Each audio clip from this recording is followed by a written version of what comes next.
Hello all, it's Zana Kayani. In a short interview which I named Quick Questions with Zana, each time I will focus on an essential and latest news and topics. Today we will talk about racism, and I have a special guest, Professor Chris O Imafidon, multiple World Guinness Record holder and Virtual Keynote speaker, and the author of Brexit book.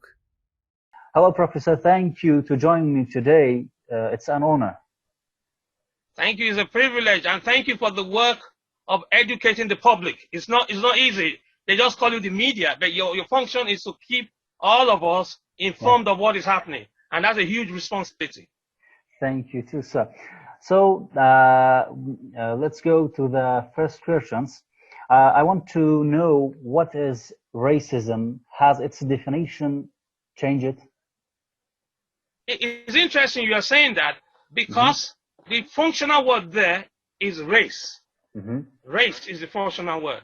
And it means a particular brand of people and group of people. In the ordinary definition, we only have one race, the human race. But anthropologists and sociologists have looked for ways of classifying human beings, and they now look it across with the broad brush of saying we have the so-called black race and the so-called white race and so-called Asian race, which does not make real sense in itself. But in the way it is commonly used, in the common man in the street sees race as black and white, which is the popular narrative. It has no basis in science. Okay. So another question I want to know is, sir, why is racism so persistent? How come we haven't left it behind? This is interesting because human beings like to identify themselves all the time. They say, "Who are you?" You want to say who you are, and the thinking is that I am my father's son. Okay. I'm my mother's son. So you look at your lineage and say, here is Prince Charles, who is the son of the Queen of England. And the Queen of England is the son of the former King of England. So you say, I'm not a direct son of the Queen of England. Therefore, she has certain privileges based on where she was born or who her parents are. So that is what is continuing, what I call the legacy of race. Because we are not defined by where we are now, we are not defined by who gave birth to us. So if your father was Greek, then you say you are a Greek. If your mother was Spanish, you say, was from Barcelona, you say you are Española. So the thinking is that my parents gave me some traits, and those traits are the ones I'm going to continue with or try and defend. Okay, I get it.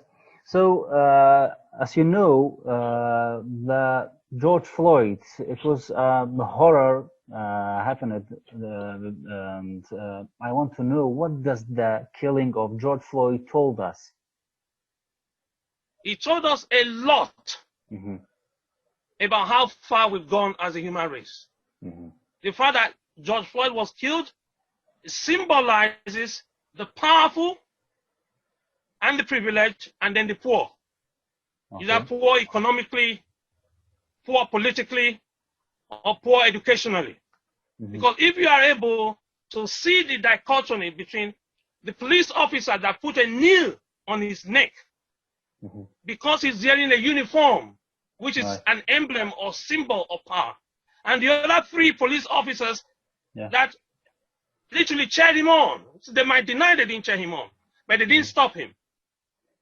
Seeing themselves as somehow more powerful, belonging to a superior group of humans. So, Professor, excuse me, there's a question. Do countries' form of government and policies influence the prevalence of racism? Yes. Racism is endorsed and championed by leaders particularly those in power. Okay. If Trump was not the president of the United States, if it was somebody else that was a white man married to a black woman, the issues of the death of George Floyd would have taken a different sequence. Because there is the American Congressional Caucus, Black Caucus. For you to be a member of that Black Caucus, do you know you don't have to be black? If you are married to a black person, you are allowed in to be a member of Black Caucus. Okay. So this is what I'm saying, that the government provides a leadership that gives birth to racist behavior, that encourages racist behavior. Okay. So the government can provide leadership and change policy. You must remember that Breonna Taylor and previous blacks that were killed by the police in the US have not, repeat, not be convicted. The police that put a nail on the neck knew that he's most likely not going to go to jail. Because the previous people that killed black, poor, inner city children and men and women and people did not go to jail. They had very good lawyers. And they came to court and they argued their case and and the police that we saw on video, there was video evidence on the telephone, thank God for telephone captured the killing of these people, yet the courts in America freed the police that killed them and allowed them to go and allowed the parents and the relatives of the dead to continue mourning. So they lost twice. They lost their dear one who died. You can't do anything about that. They also lost in seeking justice for their dear one that died. So it's a double tragedy. Okay. Let's go about ask you about the education. What role does education play in eradicating racism in future generations? Education is everything. Education is absolutely everything. When you are an educated mind in a class with me, and I'm black and you are white and the other man is Asian, do you know what happens? We're all equal in the class. Because I have interacted with you in the class, after class, we go and play football, or we play rugby, or we go and play tennis. We are in a formal environment together and an informal environment together. So that builds our perspective of life.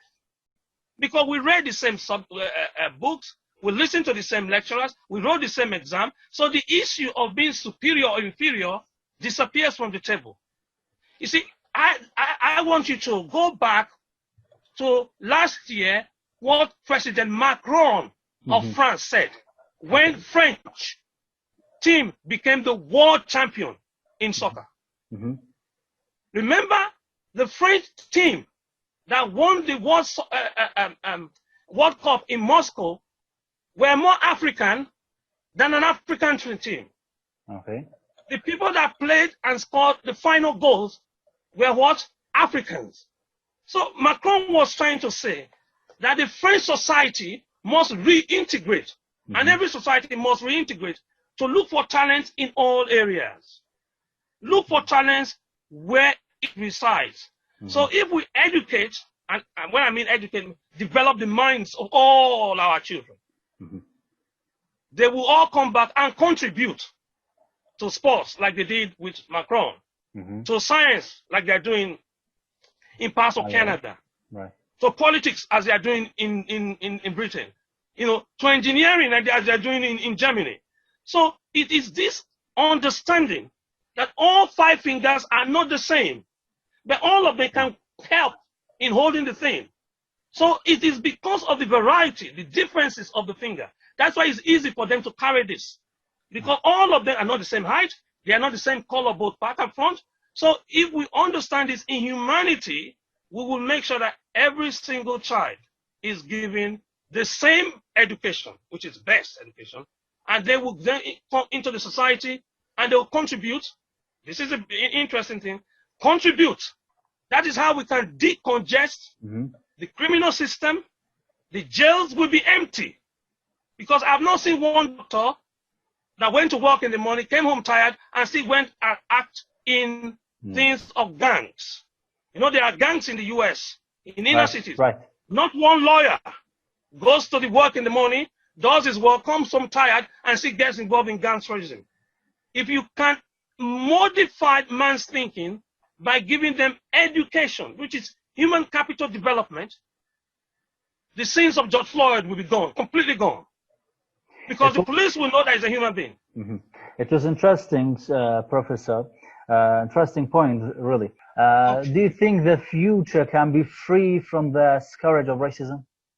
Oh, yes. I'm very excited about the future. I'm very excited because everybody has a mobile phone. I'm very excited because the new generation understands each other. They call them digital natives. That means they understand this. So the cell phone that is in New York, the iPhone that is in New York, is the same phone right now that is in Montpellier. The same phone that is in Barcelona. It's the same phone that is in Johannesburg. It's the same phone. Because of the new flattening, because the earth is now flat, the ideas of superiority, you have developers, computer developers in Bangalore, India, working with a team, listen to this, in Ukraine. So the world is now a global village. The world is strong to the size of a golf ball. So this generation interacts with each other in a totally different way. So the perception they have of each other is totally different. So there's mutual respect. And if you have knowledge and you have the skills and you utilize it, you blow up this idiotic thinking that racism, no. I mean, if you came to Britain in the 70s and you wanted to rent a house, there's a sign on the door. No Irish, no blacks, no dogs. In British soil, in 70s, no Irish. That is not a racist statement because the British and the Irish are of the same race. No blacks, then no dogs. So that means the society was anti-Irish, which is white, anti-blacks, and anti-dogs. So the society was not racist. It was a society where bias was endemic. But at the same time, Mrs. Thatcher called Nelson Mandela a terrorist in South Africa for fighting for liberation. The same week, she hosted the head of state of Ghana, another black man.